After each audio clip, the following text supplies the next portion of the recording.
I'm going to talk about the experience of shamatha.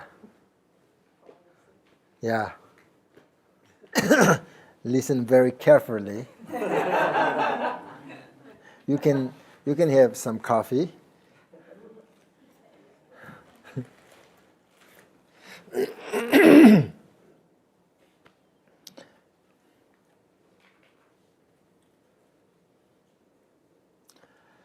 So the experience of shamatha meditation,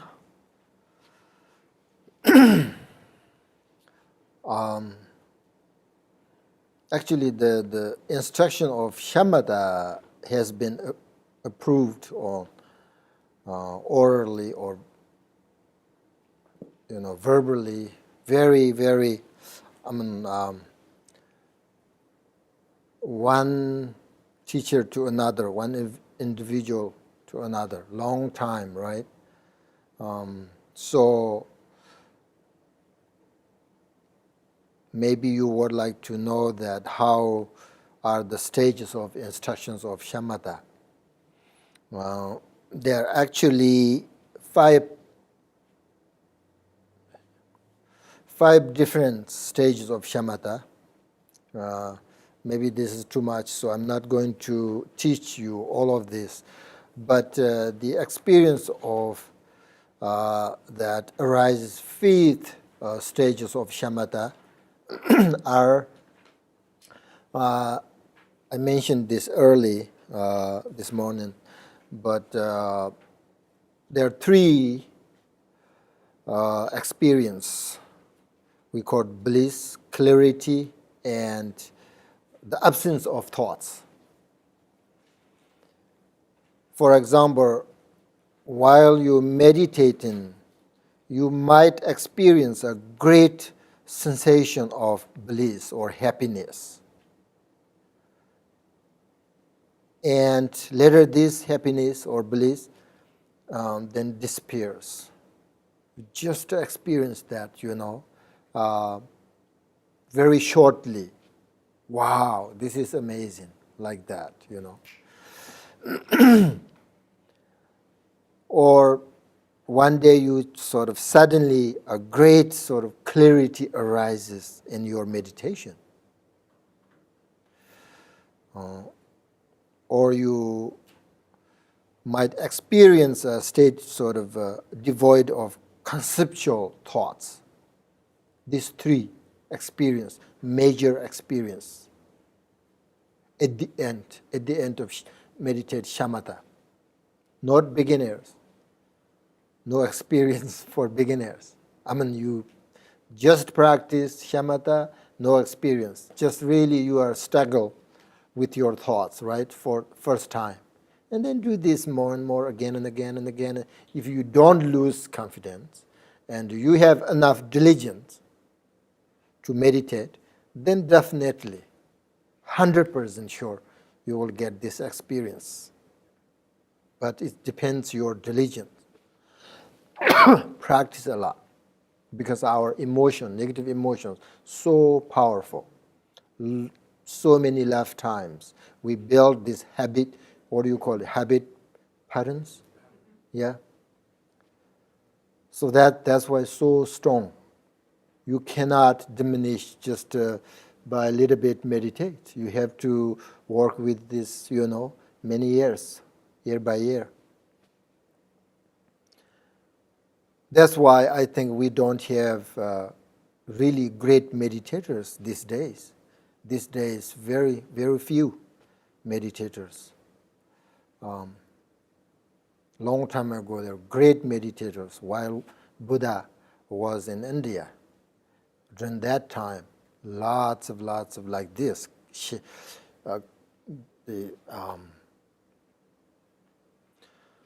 They called 6 ornaments student of Buddhas. And then also they called supreme 2 students of Buddhas. So these are amazing teachers.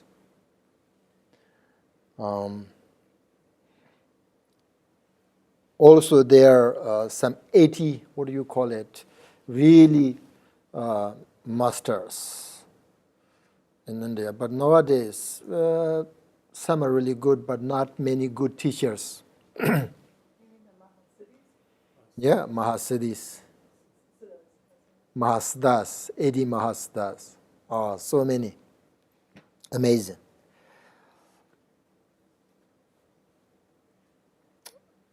This 21st centuries, we have so many things, right? And so many distractions.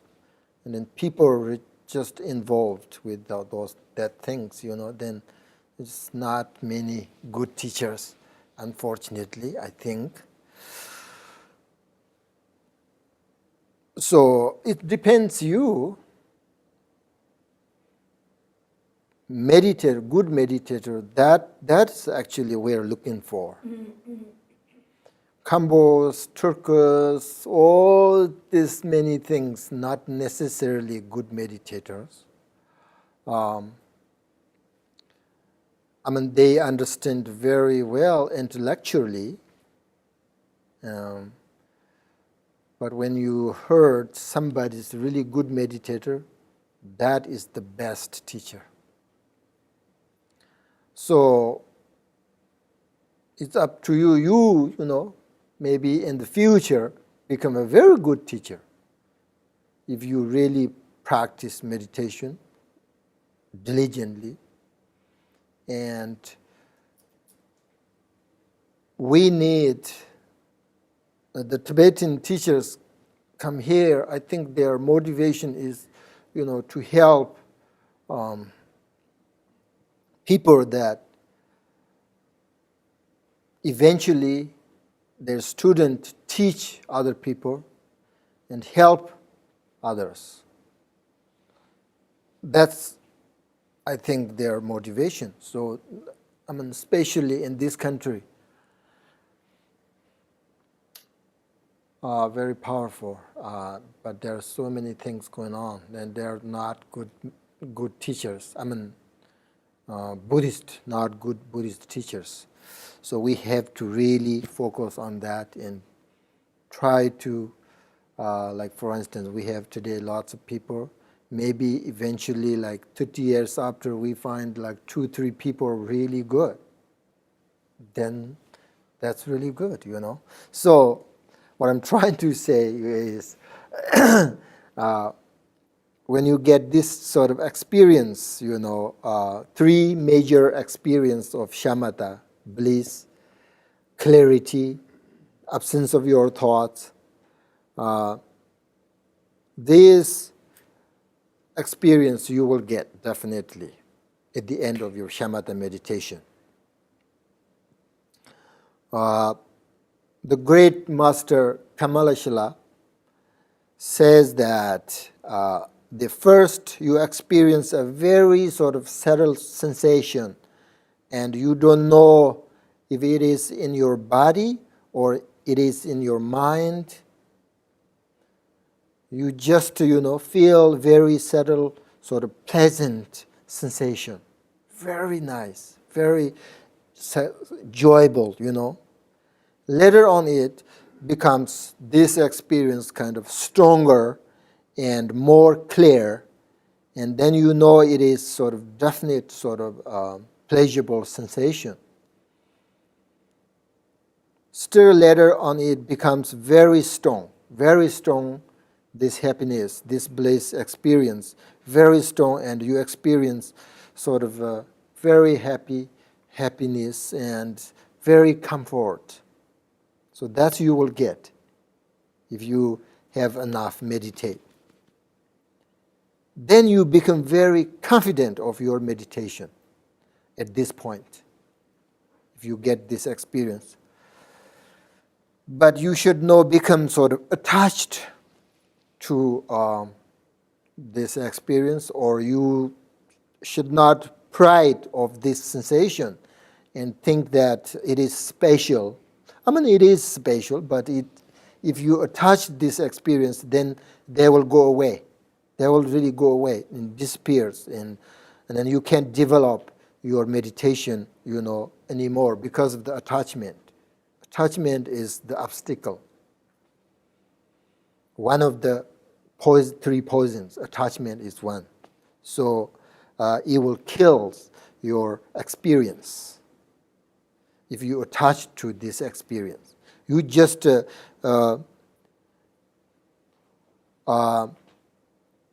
let go, right? When we normally when we have a good meditative experience, we think, oh, this is. People really think this is wonderful, and I must become a good meditator or good teacher or something. When we have this experience, and also when we have bad experience. On the other hand, we think, oh, this is very bad. I'm really doing everything's wrong. I can't sort of develop my meditation anymore. So that's usually we think.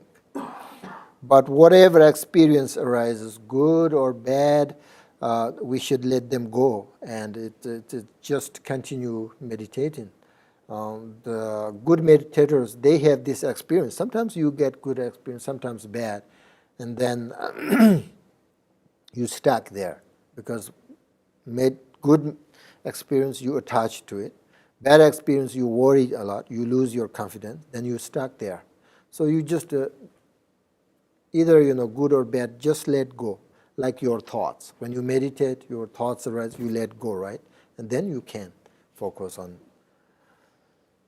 So because to see the true nature of your mind, nature of phenomena, you have to have a clear understanding and be able to focus the mind on the object for as long as it's necessary. So whenever you notice that your mind has wandered away, bring it back to the object of meditation. The more often you notice that you have been distracted, the more your mindfulness is progressing, If you realize that you've gotten attached to even a small, minute experience of bliss or a small, minute experience of clarity, should you go back and practice Tama meditation or loving kindness meditation again to help your meditation get past that obstacle? No, you just let go. Let go that attachment, your experience. Just let go and continually on your meditate, focus on whatever you meditate. But this experience, you get this experience not so easy. Eventually, yes, you will. Eventually, if you have, like, for instance, I would say shamatha meditation. You meditate like 3 years shamatha, then you get this experience, maybe. That means like every day maybe you practice like 1 hour for 3 years, then you will get experience. That means you build up your mind is pretty clear and very sort of peace.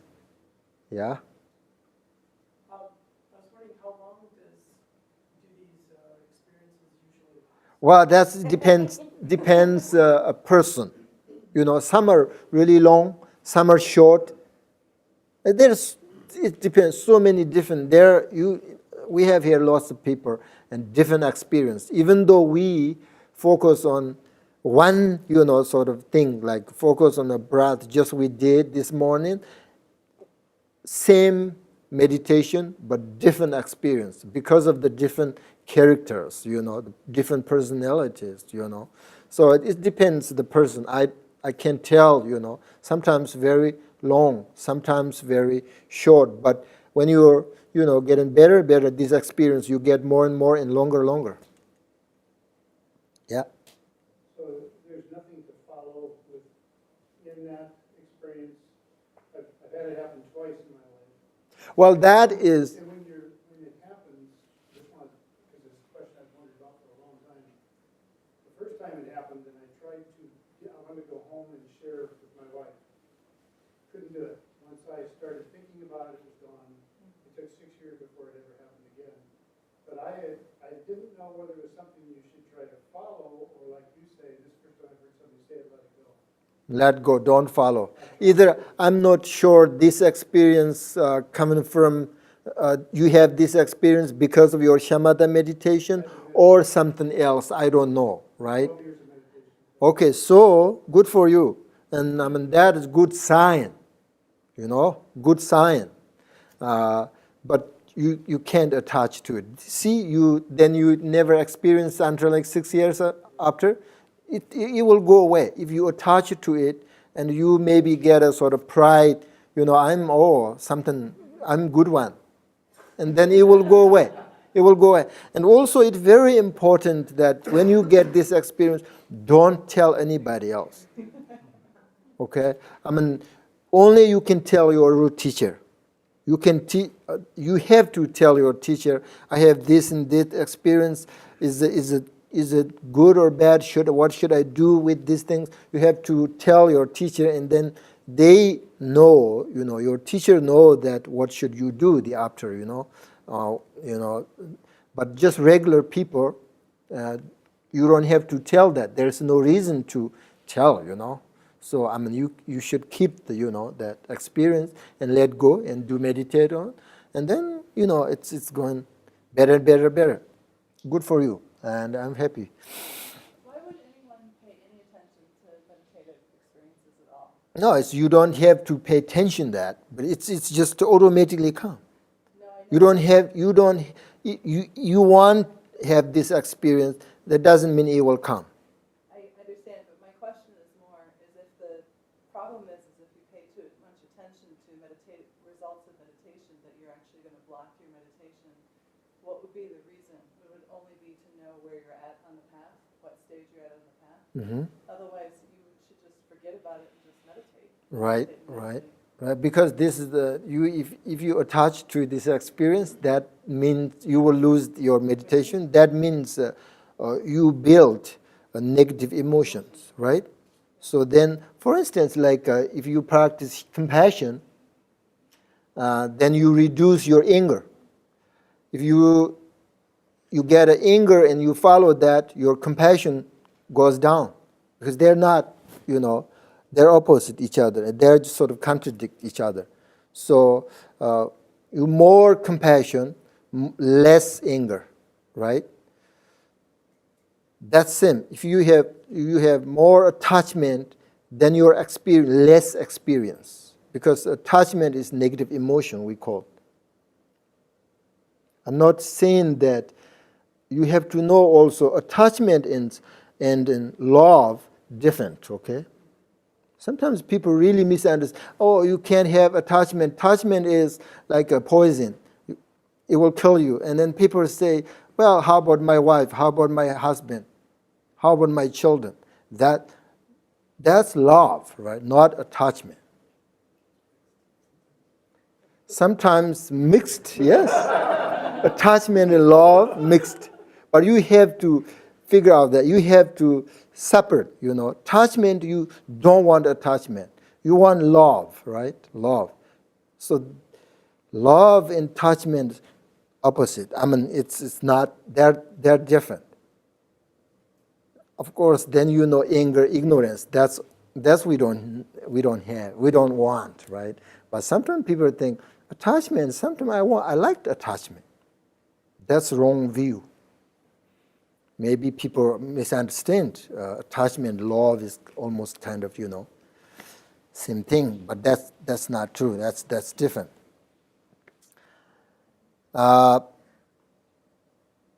So then another you need to understand is the shamatha meditation. It's alone. Shamatha meditation alone will not be able to remove all afflictions, afflictive, or what do you call it, emotions, and destroy the misconception of self. So if either of this is the missing, then the true nature of things, true nature of phenomena cannot be perceived, right? So you need to have both shamatha and vipassana.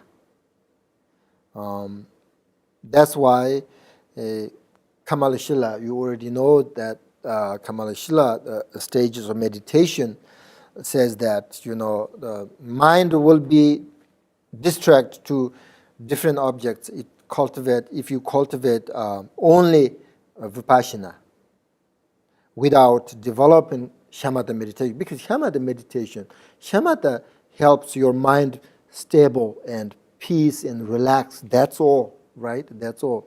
So if you don't have that, then even though you practice vipassana, it doesn't work. You're distracted, because your mind is not peace and stable. And also without the shamatha mind, it will be very unstable, like a butter lamp in a wind. It's very, very, very unstable. So, and also vipassana, of course, mind.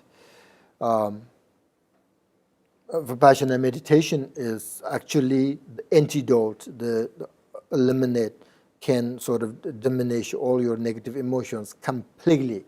So that's why you have to have both shamatha, vipassana. Shamatha makes your mind very stable, relaxed. You can focus whatever you want. And vipassana meditation, you can diminish all your afflictions. So that's why we're saying that you have to eventually practice the union of shamatha and vipassana meditation. So, shamatha only, not good. Eventually, vipassana only, not good. So, both really good. So, that is a little bit like, experience, three major experience of shamatha meditation. Eventually, you will get. Understand? Happiness, or what do you call it? Bliss, yeah? We call it deva. Deva means bliss, very just every, you can you can sit like this, forever. There is nothing wrong with physically, mentally, just, I don't know how you understand if I say bliss, but in Tibetan, deva means just you can't actually explain this word. It's really comfortable, something like that, That's one experience. Second is clarity. You see things very clear. My root teacher told me, when you get this experience, you can read other people's mind. And it also is dangerous, right? If you attach to that, you read somebody's mind and what they think. Maybe they think you are a bad person. Maybe they think you are something wrong, and then you get angry, right? So that's also dangerous. You should not focus on that. You should not read other people's mind. You have to investigate not investigate others. That's always we do. Because if you have this capacity, then you will see what they think.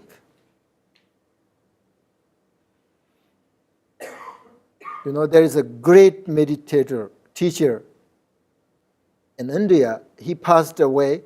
During there is a rule, Buddha said, the student and teacher, they have already relationship, student of teacher.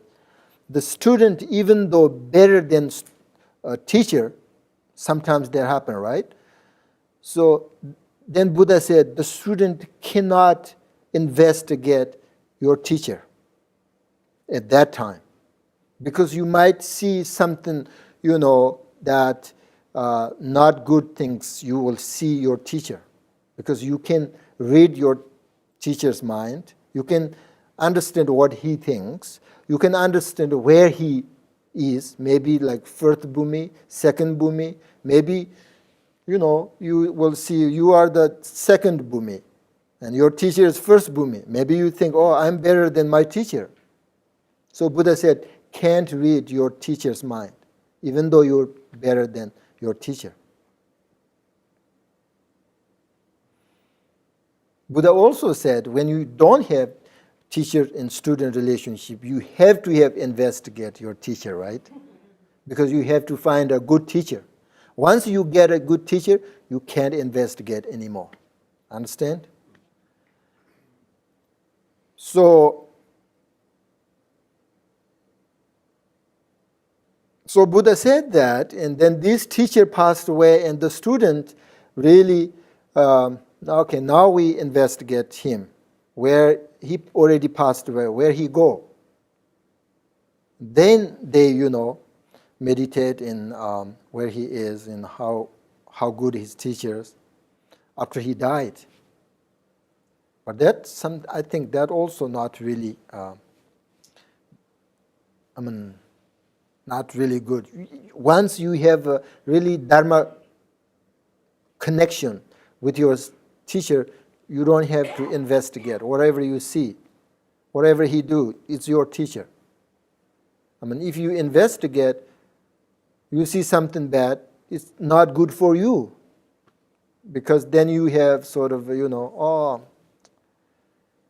you will get some negative emotions, So the clarity is also dangerous. It's really nice, you can see things as, they're true, and you can see something is going on behind this building. You can see, you are here today and you can see your house and everything over, in Minneapolis. It's clear. You can see that things. But that's experience, just let go. That's about shamatha. Yeah. And now, vipassana. So, vipassana means Sanskrit, vipassana. V means actually special. And the second part, pasana, means to see or to look. So it means to look at things in a very direct way. Okay? That is the definition. That is the characteristic of vipassana. And also, especially clear way. You sort of look at things very clear way. So the Buddha's stress also says that vipassana has the clarity of understanding, and which everything is seen clearly and distinctly.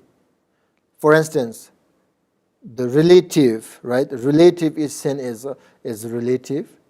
The absolute or the ultimate is seen as absolute.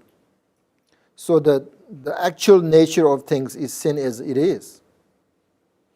And this is what meant by vipassana. So when you look at your mind, you will see the nature of your mind. So this, the explanation of vipassana, or we say the insight meditation, is divided into 5 parts according to the Kamalashila's instructions. So, in very shortly, you can read the book and you will understand, but very shortly, the 5 parts of the vipassana.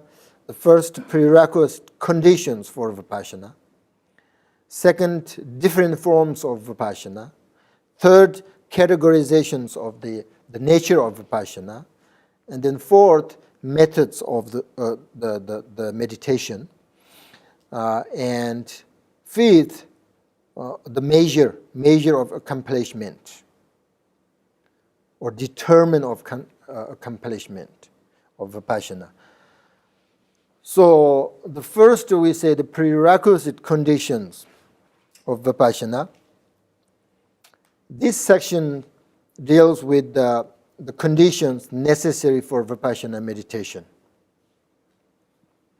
Kamalashila says, first, in order to meditate on Vipassana, you have to rely on a good teacher. So we must rely on a good teacher who gives, pure Dharma teaching and understood very well about Buddhist teaching, about Vipassana.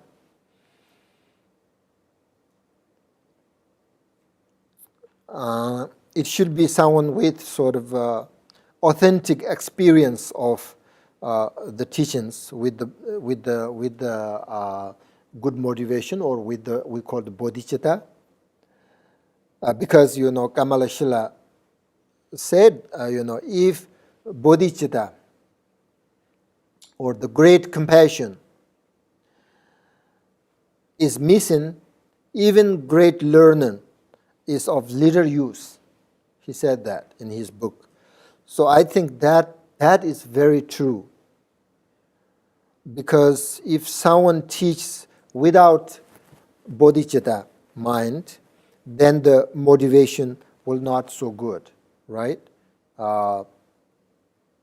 Without bodhicitta mind means someone someone is very selfish.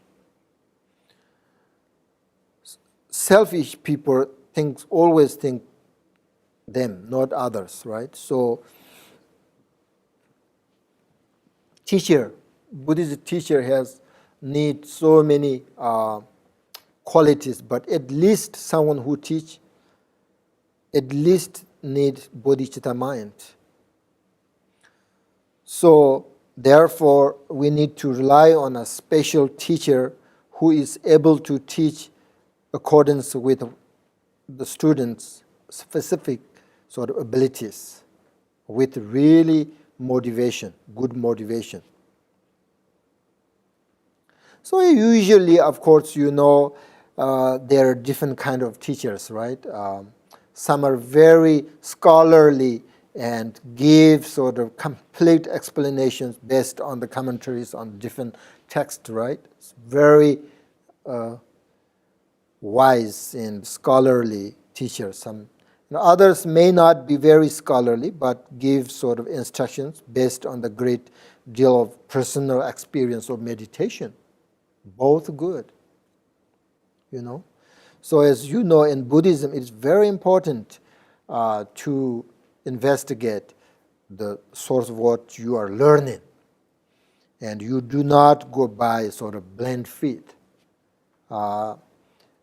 but must come to a sort of decision through your own reasoning that Buddhism and the Buddha are sort of believable,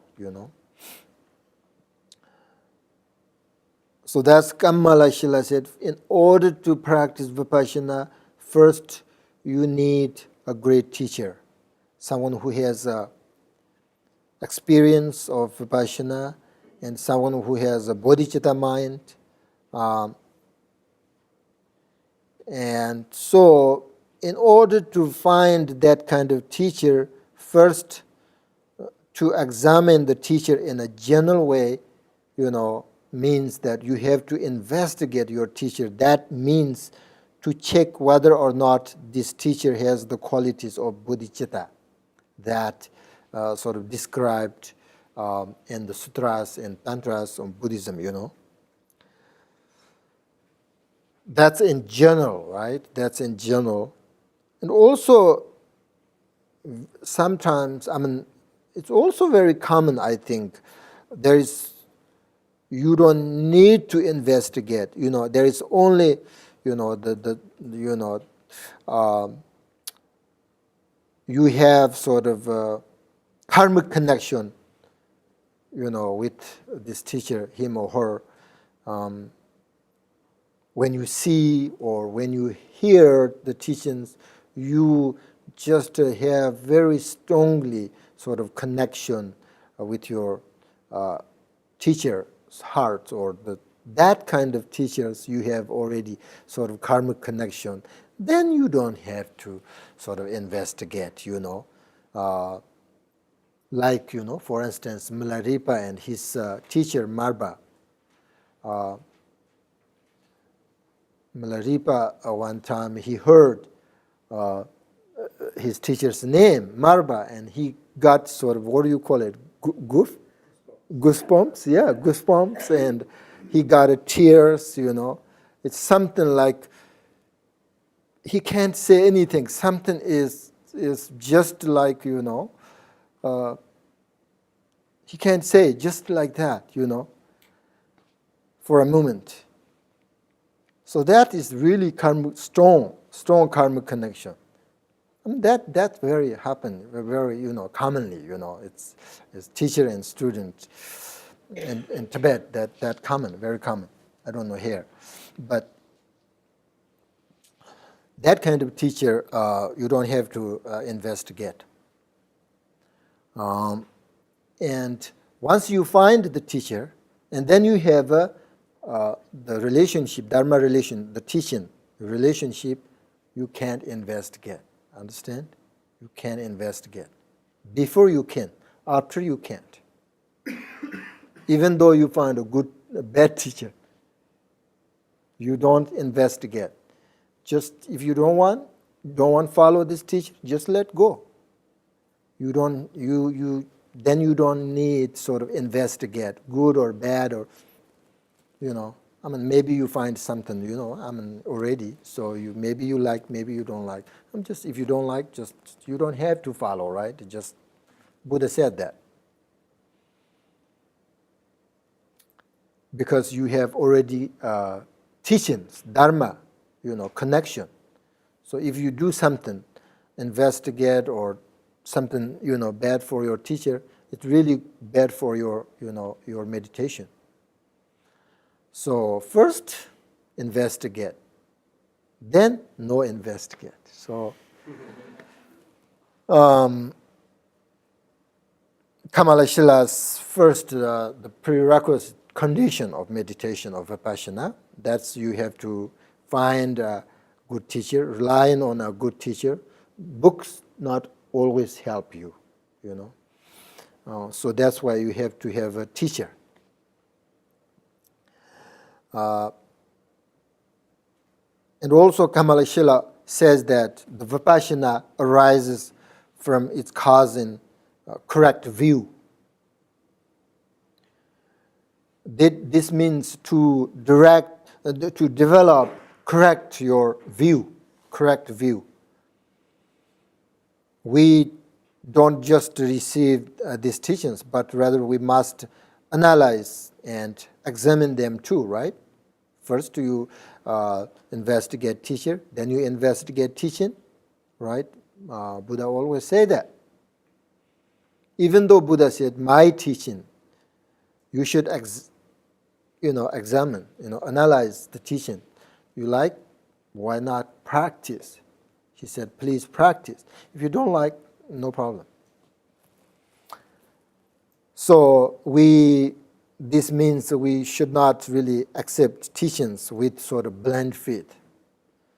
Or maybe like you heard someone who is very famous person or very sort of, high, people. Oh, I like his teaching because he's famous. That's not good reason. You have to investigate. If you, for instance, we have today meditation here, shamatha, focus on your breath. You already that sort of tried, right?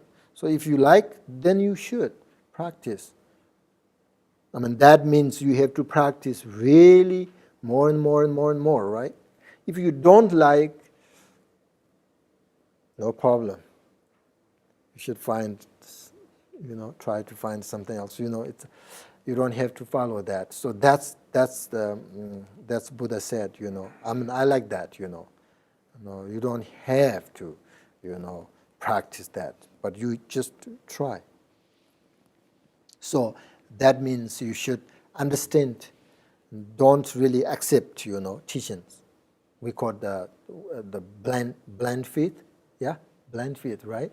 So you can't see, but you just believe. Not good. First you want to see, and then you believe, yes. So you should analyze and examine them so that you can sort of cut through your uncertainty, or what do you call it, doubt, that the teaching from your teachers are really correct and it's really good for you and the right path.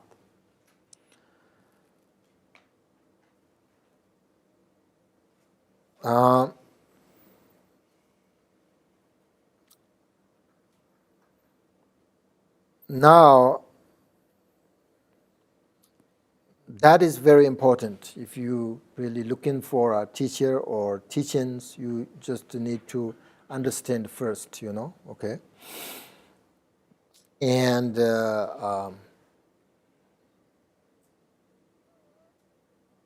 some people, okay, then I understand, I have to investigate the teacher and teaching, and then people think, how I investigate the teacher. There are so many characters. According to Buddha's Sutras and Tantra's teachings, a teacher needs really so many qualities, but at least Patrul Rinpoche, what are my perfect teacher, you know that? He said, one who has a bodhicitta mind, that's enough. Then you can follow this teacher. You know bodhicitta, right? Bodhicitta mind. That's how you investigate teacher. That's easy, right? And then teaching, of course, you just meditate. Try it a few times, meditate. It's good for you, then that means it's good. You should meditate again. So that's how you Also sometimes teachings, you investigate through sort of reason, and logic, and logic. So I will teach you more sort of more Vipassana about also nature mind later, okay? So now I think we need to practice meditation.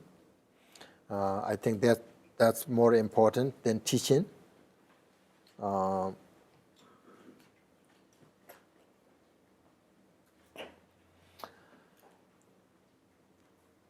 We talked about bodhicitta a little bit, so we're going to practice bodhicitta. I call this practice bodhicitta with rest and meditation.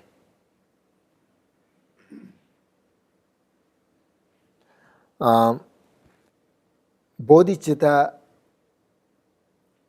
is about kindness, right? Kindness.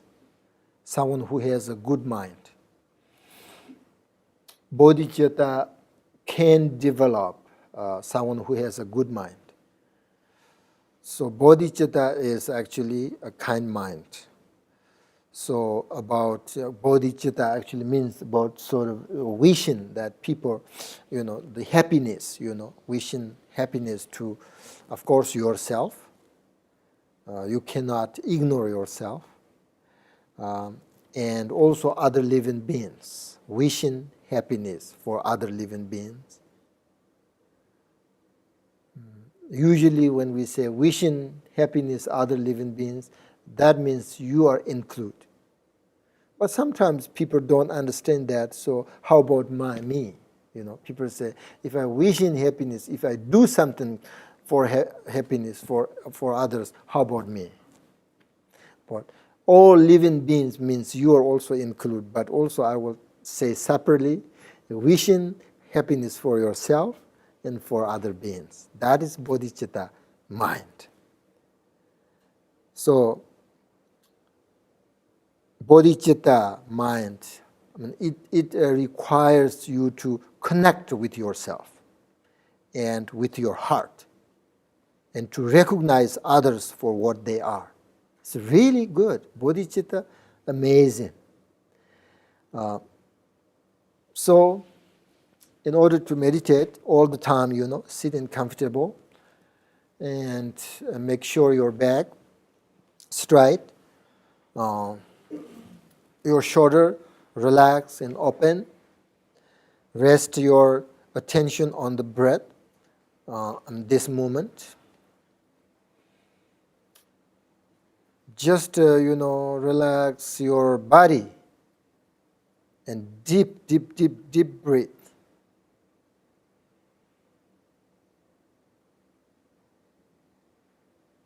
Now what you're doing is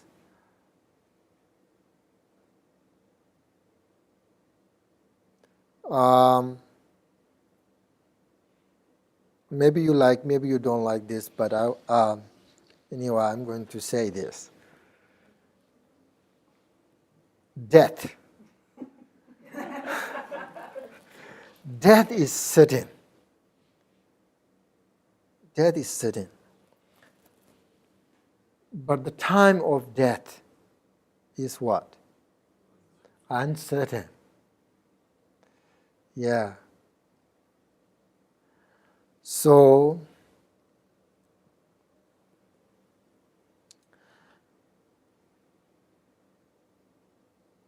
and also it is very easy to know that everything is changing moment by moment, right? By naturally.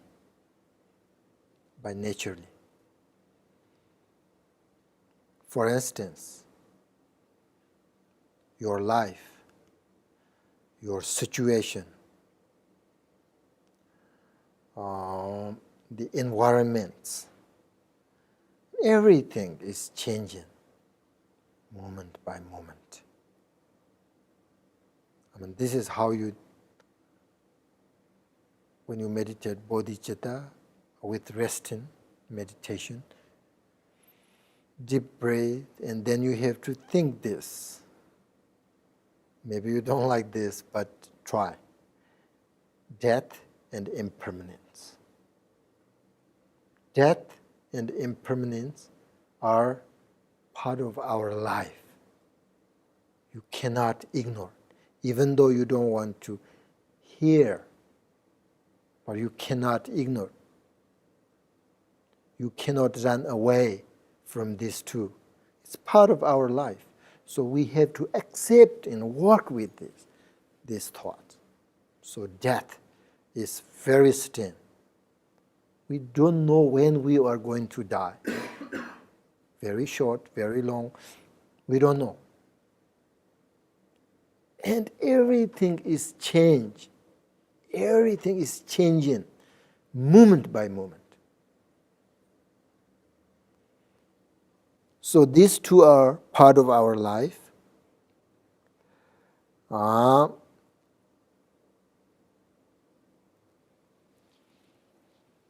When you breathe in and breathe out, you think that everything is changing.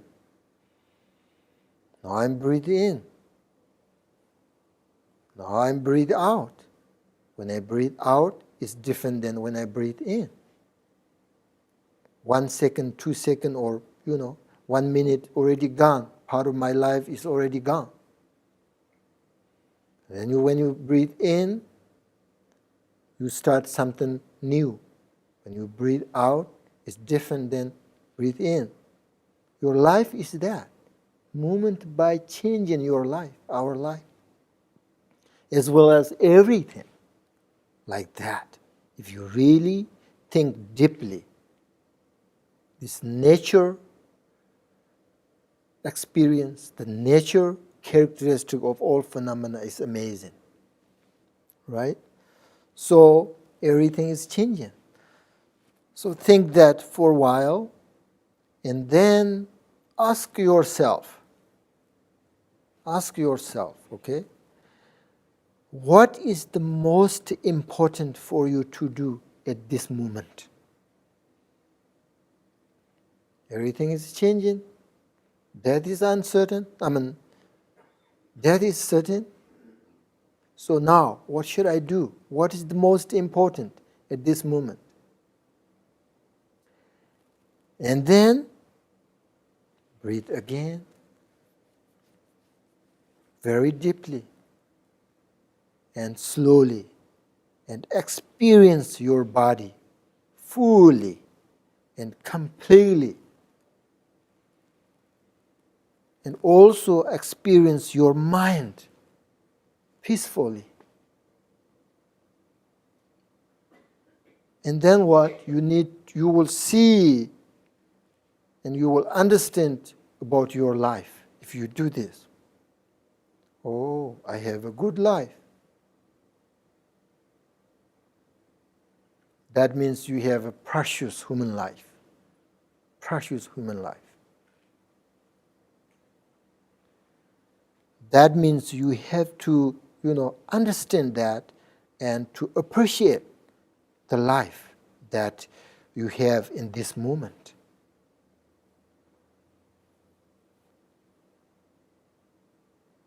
If you think the animals,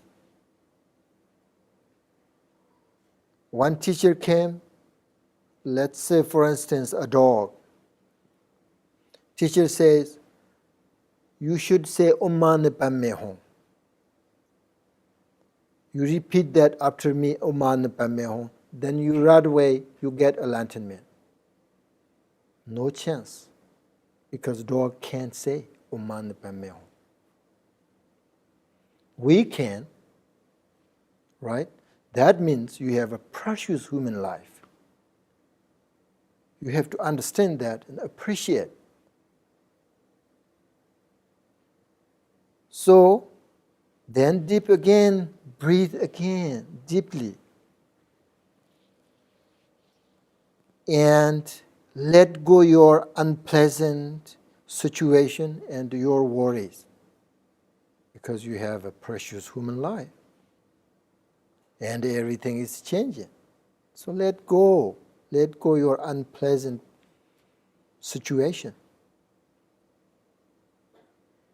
And worry. The idea of worry makes you uncomfortable and really suffer, right? You don't want that. You don't want that in your life. So if you understand everything is changing, this is what we call impermanence. That means you understand impermanence, then you know that everything is changing. And it helps you to have a sort of better life, actually, and helps you to not worry for everything.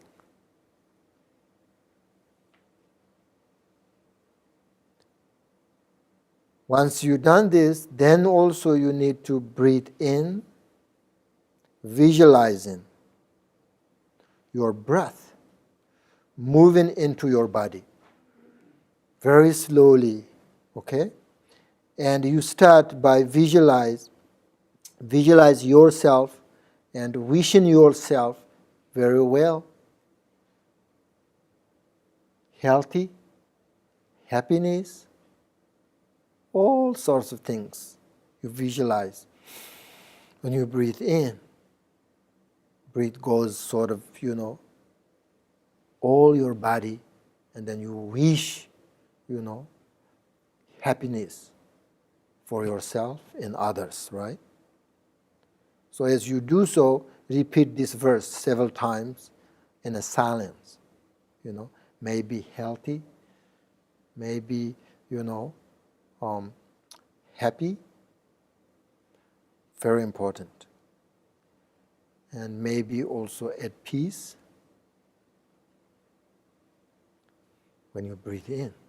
When you breathe out, you visualize your meditation is sort of extend to send love and bodhicitta to all living beings.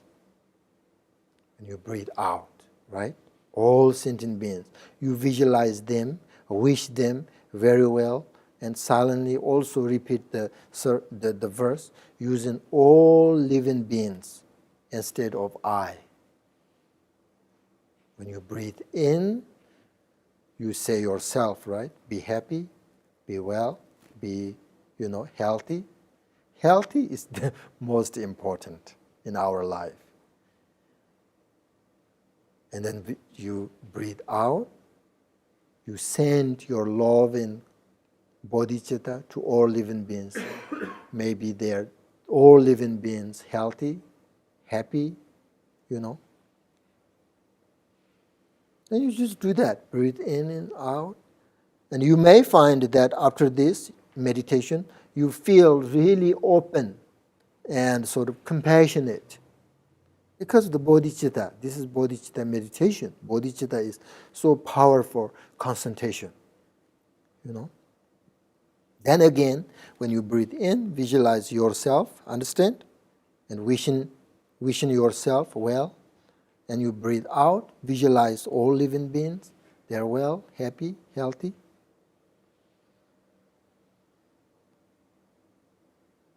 Maybe also breathe in and breathe out between these two. You just focus on your breath without any visualize. When you found sort of right spot, peacefulness or peaceful spot, you experience that inner peace. That's what we call inner peace, okay? And be aware of this inner peace and then sort of continue your meditation. This really make your heart open more and more. You know, this is practice bodhicitta with rest and meditation. Understand? Understand? Okay, let's do.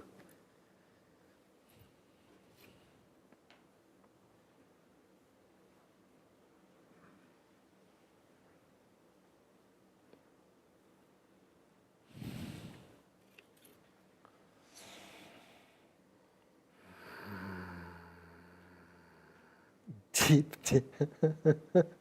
deep breathe.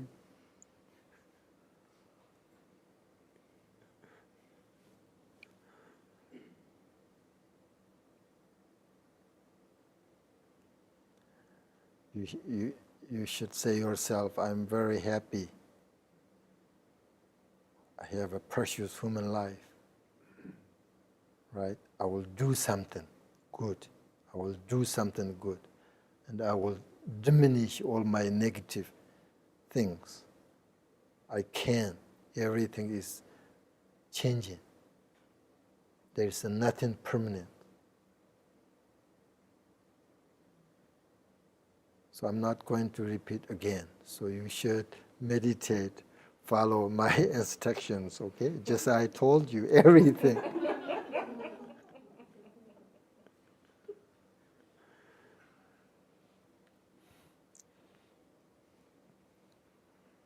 Because there is not much time left.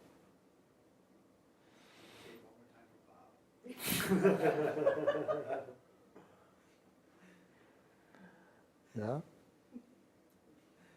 Precious human life.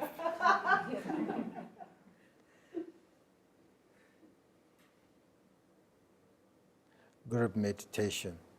You guys say yourself, I am very happy. I found this group, good energies. When you meditate on bodhicitta, everybody has good energy because of bodhicitta, right? When we get angry each other, there is a bad energy. This is good energy. Group meditation is always good energy.